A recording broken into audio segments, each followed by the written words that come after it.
part of the Constitution says that it's part of our job to be active citizens, and so if we're not doing that, we're not doing our job in the political process. And so if it's not what we want, we don't really have anybody to complain about it to, I should say, except for ourselves for not being part of it.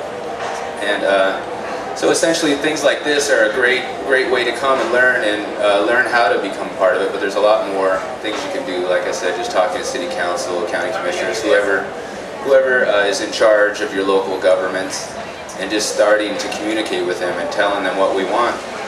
You know, showing up to all their meetings, doing everything we can.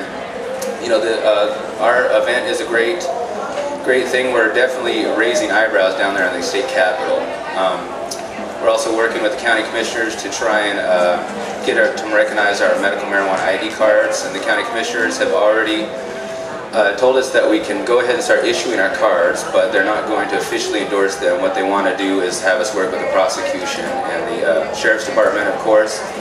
And we haven't got anywhere with either one of those. We've tried to contact them several times. So the government isn't always going to respond just because we want to participate in it, but it's up to us to keep pushing at them and keep knocking on that door and trying everything we can to get them to acknowledge our will, essentially. So,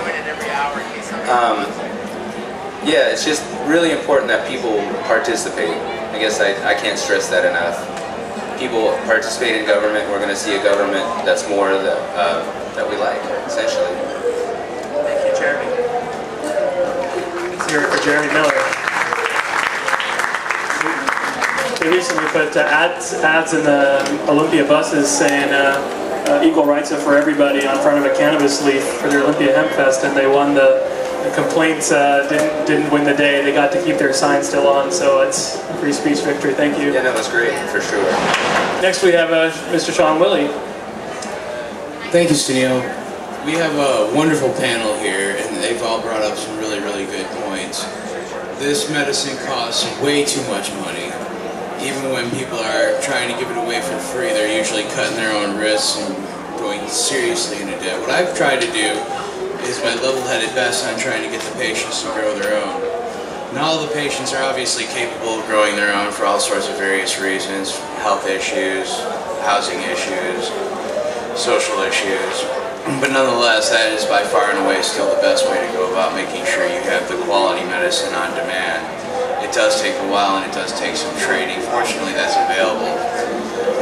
My friend Ben here has started this organization, and the intention is down in Tumwater on the 25th of August. They're actually having the rally and public hearing to actually determine what our 60-day supply is supposed to look like. This is the end run. This is where it's actually going to be decided. I've testified on this one twice in Olympia, once here in Seattle, but this is the meeting that actually is going to count. So I'm trying to encourage everybody who has the ability to make the pilgrimage to Tumwater. That's right, they chose Tumwater to have this meeting, because that's exactly how serious they're considering this issue. Tumwater is where the Department of Health has decided that this is where the grand decisions are going to be made. Anyway, this is the last opportunity you're going to have to, actually come and testify and say exactly the way it's supposed to be, because the ridiculous limitations that they're offering is just that, ridiculous. That it's not going to be enough for the patients to actually have a comfortable, well-maintained variety of different medicines, because it's never about finding your one magic flower. There's a lot of different flowers that may or may not help you. Find a plethora of ones that are helping you. You might not find the one that helps you the most, but you'll find ones that help you a lot. You should be able to maintain those flowers. All the different legal maze that they're trying to throw up on this particular thing.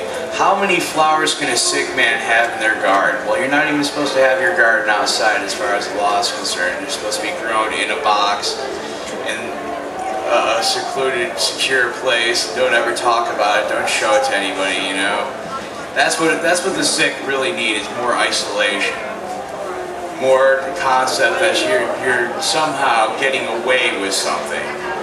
Medicating for health is not getting away with anything. You know, just like you should not deny a diabetic his insulin, you really shouldn't deny a cancer patient his cannabis. It's just the way it goes. I've spent my time trying to get people to do this themselves, figuring that would be the best way for it, but time and time again, you know, Martin's an extremely well-known activist. They raided him anyway. He's well documented of having won this on quite a few occasions, written numerous books, and they went after him anyway, knowing they're going to lose. When it finally goes through the courts and comes out in the wash, they went after him anyway. Because that's what you should do to the sick, is just go ahead and raid them because their lives aren't stressful enough.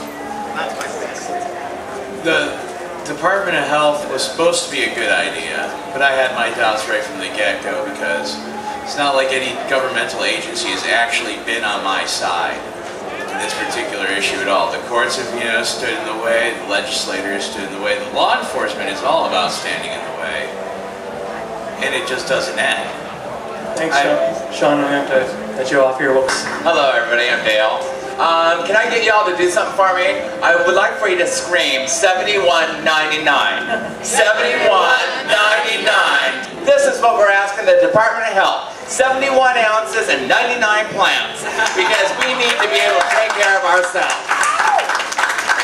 For so long, it has been up to us patients to do this, to do the footwork, to do the growing, to deal with the law enforcement, to deal with the lawyers, to deal with the politicians, to do everything.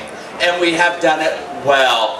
The dispensaries, well, that's gone out the window because what we've done here before there was even a law, we have done this collectively. We've done this as a patient network. There's a lot to be proud of here in Washington State. One, our pricing is the lowest in the whole United States, the lowest here. And also, everybody that works in these collectives, they're all patients. They are all patients.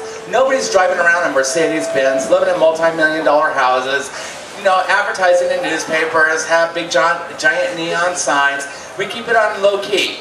And for the most part, that has worked out well. But what hasn't worked well is the new laws that they want to try and give us to help us. Because all the numbers and everything that we're getting are from non-sick people. They have not listened to us patients, and they've not listened to the research, which is a shame. They had 4 workshops, the Department of Health did, and they decided that they were going to hold an extra special meeting because law enforcement and the doctors didn't come out, so they were going to hold a very closed-door meeting, and the only one invited from the medical community was Joanna McKee. Luckily, Dr. Bob Wood from the HIV/AIDS King County Health Department was invited down. And he looked at them, and you know what? He said, I've read the evidence here. I've read the peer-to-peer paperwork that has been put out by Carter and Sunil and Morocco. And he goes, I can justify this 71 ounces. He goes, I understand you guys gave a proposal of 35 ounces. I found where the UW pharmacy students made their mistake. He goes, I took 60 packs of cigarettes representing a pack a day that a smoker would use. He said, it was kind of expensive, but I bought them, and then I weighed them all out. He goes, you know how much that tobacco weighed? 4.4 pounds. And he goes, then I took my AIDS medication, and I weighed that out. You know how much that weighed? 2.2 pounds. And he goes, the 71 ounces is not far off base. And here's the deal. A lot of patients that we deal with and who are trying to deal with their pain management, a lot of them don't smoke. A lot of them eat it. And that takes a lot more medicine to do that. And once again, what we're trying to do, what we're doing here from law enforcement and from a political standpoint, we're trying to put the burden of proof on the sickest of our patients. That's not right in any way, shape, or form. And for a doctor to try, call the Department of Health and ask them, well, can my patient get more? I know my doctor, I don't want him sitting on hold for 20, 30 minutes. He's a busy guy. He's taking care of a lot of sick people.